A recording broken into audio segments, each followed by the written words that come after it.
Hi, I'm Clemens and welcome to the reveal of Hitman 3 Year 2. Here at IO Interactive, we've been building exciting new content for Hitman 3, and I'm super excited to share more details of what you can expect from another full year of support. First things first, Hitman 3 Year 2 will start on the 20th of January 2022. And today, I'm very excited to reveal some new details about what we've been working on.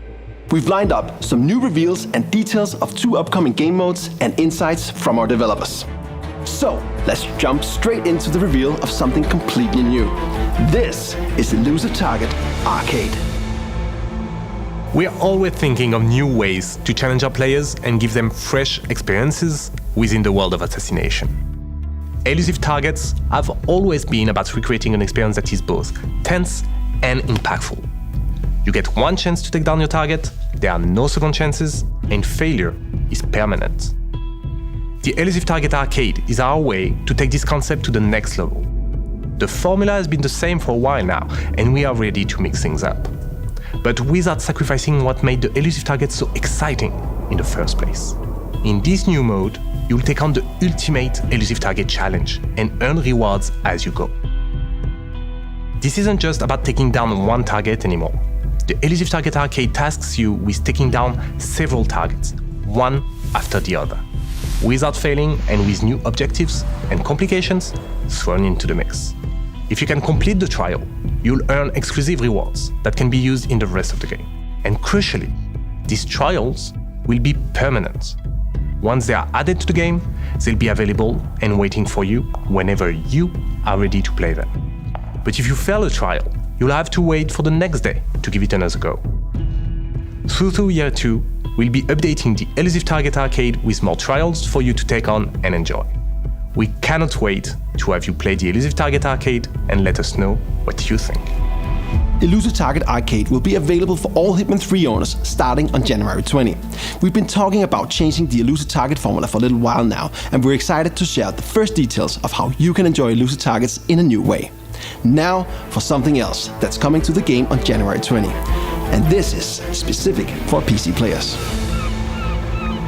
We are super happy that we can finally release the whole HITMAN Trilogy game and release it to the PC VR community. The gameplay is perhaps even more exciting, and with the PC version you have now 2 hands, 2 controllers, and you also have the movement of your body. When we started working on it, I think one of the first things that we knew that we wanted to get in there was to have some more physicality in some of the movements, and throwing being one of the big parts in the whole trilogy.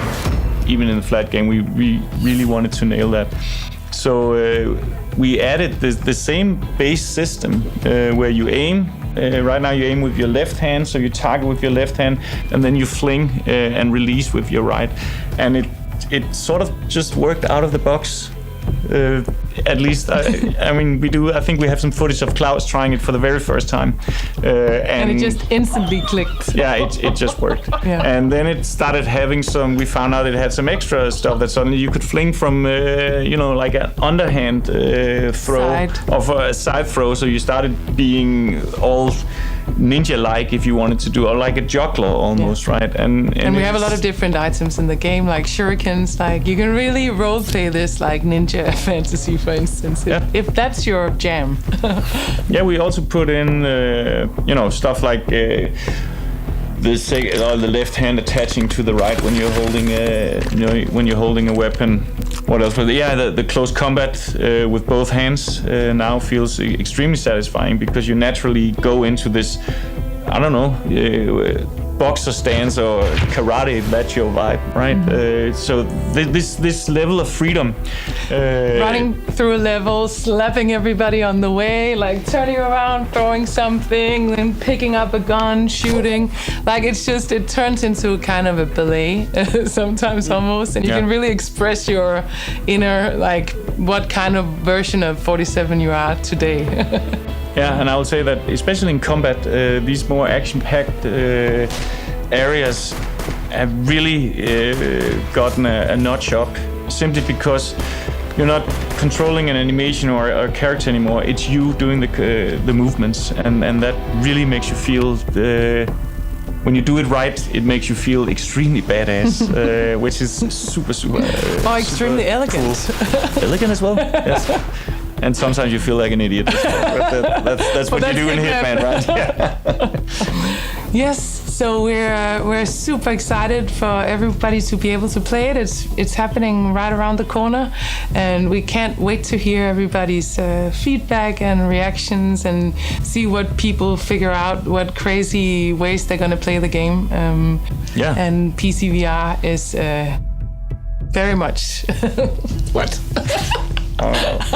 Have fun with it, really. PC VR is looking amazing, and PC players can look forward to experience the World of Assassination in a whole new way in year 2. There's more to come for PC players a little later on, and we still have a new reveal of another game mode to come as well, so stay tuned for that. Now, let's check in with some more developers at IOI who will share fresh details on some of the technical improvements that are coming to the game during year 2.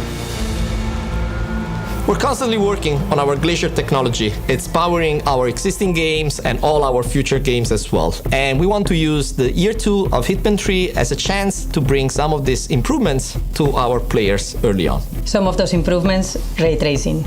We're going to have better reflections, we're going to have better shadows. You know, Hitman looks amazingly already, but imagine that with ray tracing. It's really, really good. And we are excited to bring it to you, like metals, waters, it's awesome. It's really looking very nice. And we're bringing this to you 2022. We're also continuing our partnership with Intel that brought so many cool advancements to Hitman 2 and Hitman 3 for PC gamers. This year, we're going up another notch and implementing, as one of the first studios, XeSS technology from Intel, which is going to be in the game soon. One more, variable rate shading. Is a technique that is for graphic cards. What it makes is, depending on the load of the graphic cards, renders the frame one way or the other. This means better performance, better looking game, and more fun. I'm sure you guys are going to love it. That was more great news for Hitman 3 Year 2. Now, I want to share a few announcements about how we'll be welcoming new players and supporting new platforms this year. Firstly, we're happy to share with our PC players that Hitman 3 will arrive on Steam at the start of year 2, with full support of VR and all the technical improvements that you've just seen. If you're completely new to the World of Assassination, we're making it easier than ever to get started and play the full campaign in one single package. The Hitman Trilogy includes Hitman 1, Hitman 2, and Hitman 3, giving you everything you need to jump straight into the World of Assassination. And when year 2 launches on January 20, the Hitman Trilogy will be available through the Xbox Game Pass catalog for both console and PC. All of our new and existing players have a lot to look forward to. And now, we're excited to share the first details of a major new game mode that is coming to Hitman 3 in just a few months' time. This is Freelancer. In Freelancer, you have a safe house. You don't get everything served for you as you do in the main missions usually. Everything is ready and you just show up in Paris or wherever. But here you actually have to do a little bit of this planning beforehand. And it does give a lot of... the role-playing part of it is really strong because you kind of feel like you are Hitman, basically. You can also visit all your different parts of the safe house.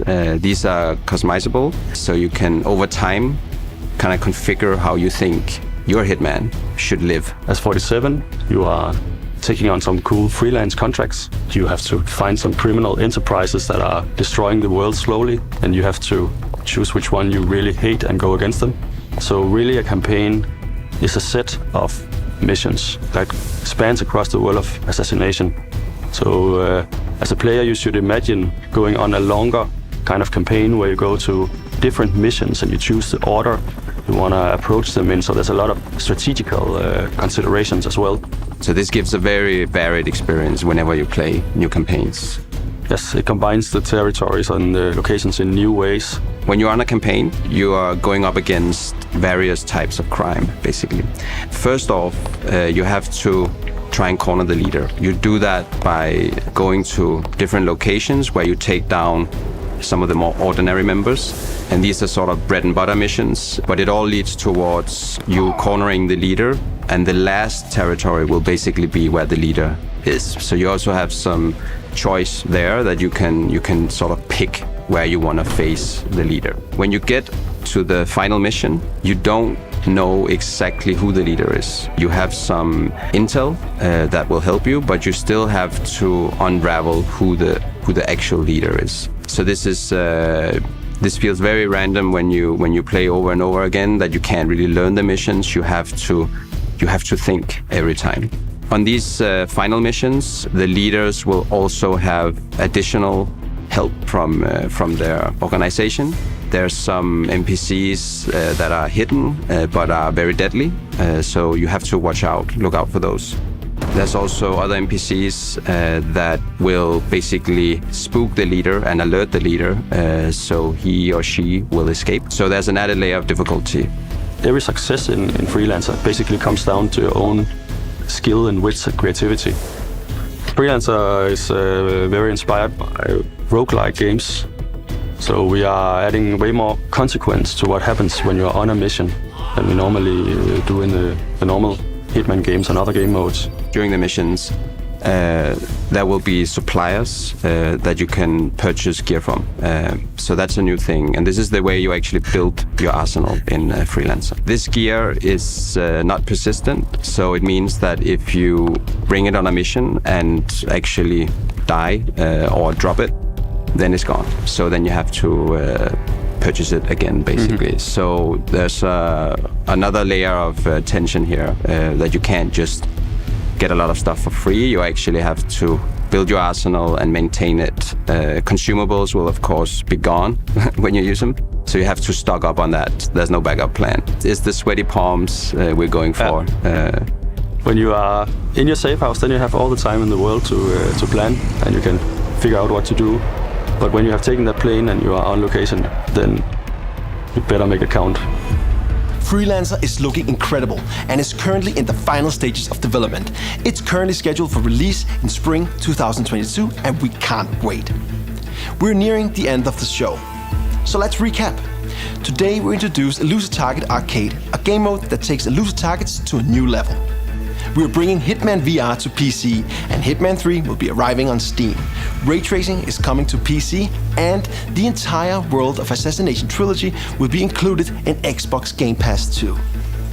Finally, we shared the first details on Freelancer, an exciting new mode that will change the way you play and bring back Agent 47's safe house. I can't wait. All of that will be part of Hitman 3 Year 2 in the coming months. There's just one more thing I want to share before the end of the show. We have promised that there's more to come later this year, so here's the first look at something we're working on for later in Year 2. Agent 47 just doesn't stop traveling.